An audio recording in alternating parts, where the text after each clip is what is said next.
warahmatullahi wabarakatuh. Welcome to my YouTube channel. This is my first content.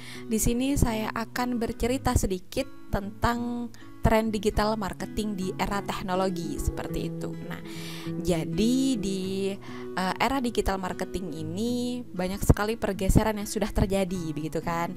Ada yang namanya pertama adalah enjoyment. Dikatakan 1.0. Kenapa? Karena di sini pemasar itu hanya berfokus kepada produknya saja, gitu kan. Pengetahuan tentang produknya itu minim, apalagi si customer seperti itu. Jadi yang dijual adalah seberapa banyak sih produk saya bisa terjual, begitu kata si pemasar. Lalu bergeser lagi kepada 2.0 atau experience. Nah, di sini sudah ada beberapa perubahan gitu kan, di mana pemasar itu sudah mulai berfokus kepada pelanggan atau customer.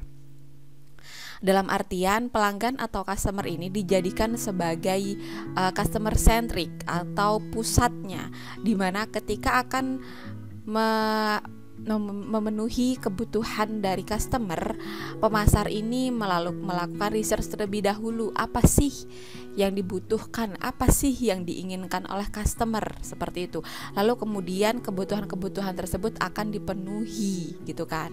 Nah, sebagai contoh kasus, Apple itu oleh pemasar sebelumnya itu dikategorikan sebagai enjoyment atau di era marketing 1.0 gitu kan, dahulu banget gitu. Kenapa? Karena Apple ini sangat merahasiakan bagaimana prosesnya sebuah produk ini terjadi, begitu kan. Jadi karena tidak diflorkan, si pemasar ini mengira bahwa kita semua mengira itu bahwa berada di 1.0. Tetapi anehnya, ketika produk Apple itu diluncurkan, orang-orang berbondong-bondong untuk mendapatkan si produk Apple ini sendiri. Nah, di sini itu sebagai bukti menguatkan bahwa Apple ini tidak lagi berada di 1.0, dia bergeser untuk memenuhi kebutuhan pelanggan, gitu kan. Karena Apple ini cukup menjawab kegelisahan atau kebutuhan dari pelanggan. Makanya banyak sekali orang-orang yang menginginkan produk tersebut, gitu kan. Nah, lalu berjalan lagi, konsep marketing itu berada di poin 3.0 atau engagement, di mana sekarang pemasar itu di era 3.0, pemasar sudah berfokus kepada manusia, customer sebagai manusia, begitu kan. Di mana perubahan-perubahan terjadi, customer membutuhkan kecepatan dalam mengkonsumsi suatu produk, begitu. Lalu kecepatan-kecepatan itu dihadirkan, bagaimana bisa mendapatkan produk.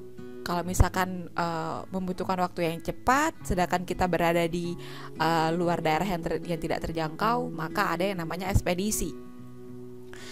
Ada yang namanya gerai-gerai yang terletak di daerah-daerah yang sangat banyak, begitu kan. Nah, inilah kenapa customer bisa mendapatkan produknya dengan cepat. Lalu bergeser lagi, yang sudah kita gaung-gaungkan ada 4.0 gitu kan, empowerment atau memberdayakan. Nah, di sini tuh sudah bergerak dari pemasar berfokus kepada manusia, tetapi brandnya juga dimanusiakan, gitu kan. Dalam artian, kalau kita ambil contoh, banyak sekali sekarang produk-produk kecantikan atau skincare itu kan sudah memberdayakan perempuan yang semakin beragam. Misalkan saja kalau skincare kan berfokus pada kulit ya. Nah, perempuan-perempuan yang diberdayakan itu tidak hanya yang memiliki kulit yang berdasarkan standar kecantikan pada umumnya, begitu kan. Ada yang albino juga dilibatkan, gitu kan. Oversize dilibatkan. Nah, ini tuh kayak ingin membawa pengaruh-pengaruh bahwa kita sebagai manusia itu bisa berdaya loh, gitu kan. Bukan bisa lagi ya, tapi pasti berdaya, gitu kan. Nah, ini dilibatkan dalam pembentukan produk merek itu sendiri, seperti itu. Lalu kita bergeser pada orang seperti apa sih, subculture yang mana sih yang bisa mempengaruhi pemasaran gitu kan.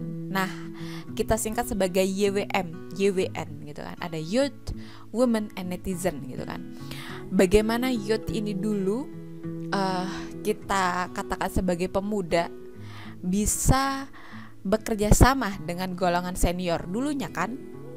Youth ini perkataannya tidak mudah dipercaya gitu kan oleh golongan senior gitu kan, bahwa saat ini pergeseran itu sudah terjadi.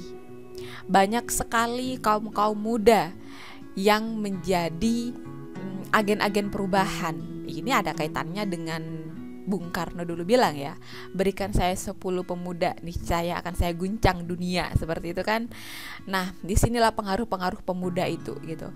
Dia membawa perubahan karena mudah sekali beradaptasi dalam pengaruh dalam perubahan teknologi ya.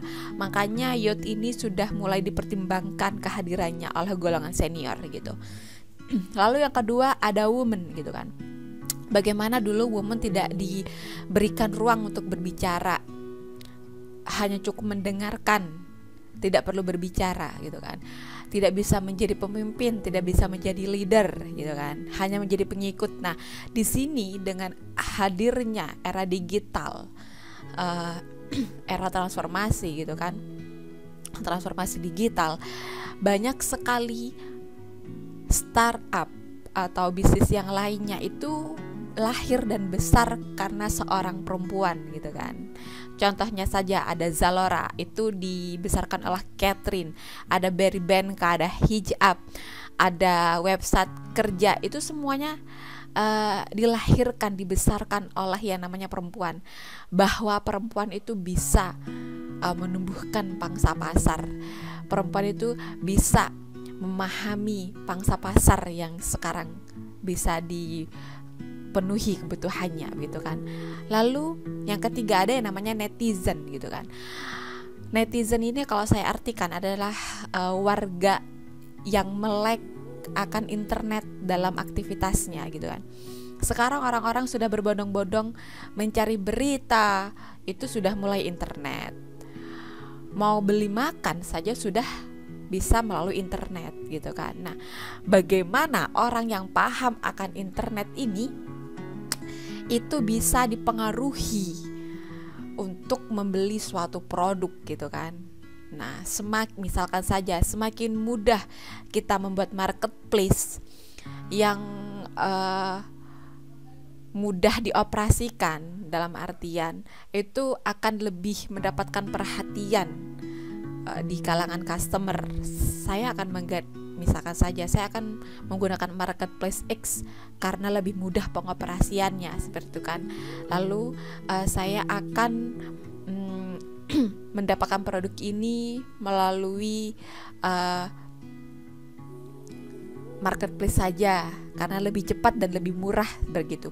Kalau kita sebagai pemasar sudah mempengaruhi yang namanya pemuda, perempuan dan juga netizen, niscaya produk-produk yang kita ciptakan itu bisa diterima oleh masyarakat gitu kan, bahkan bisa menumbuhkan profit seperti itu. Nah, tetapi sekarang sudah bergerak ke era 5.0. Itu nanti akan saya jelaskan lebih lanjut secara lengkap tentang perubahan-perubahan apa sih yang terjadi di 5.0 begitu. Oke, sekian saja cerita-cerita, bincang-bincang santai tentang perubahan-perubahan marketing di era digital transformation begitu kan. Jangan lupa jika channel ini bermanfaat untuk klik subscribe dan juga komen. Semoga bermanfaat hari-hari Anda. Wassalamualaikum warahmatullahi wabarakatuh.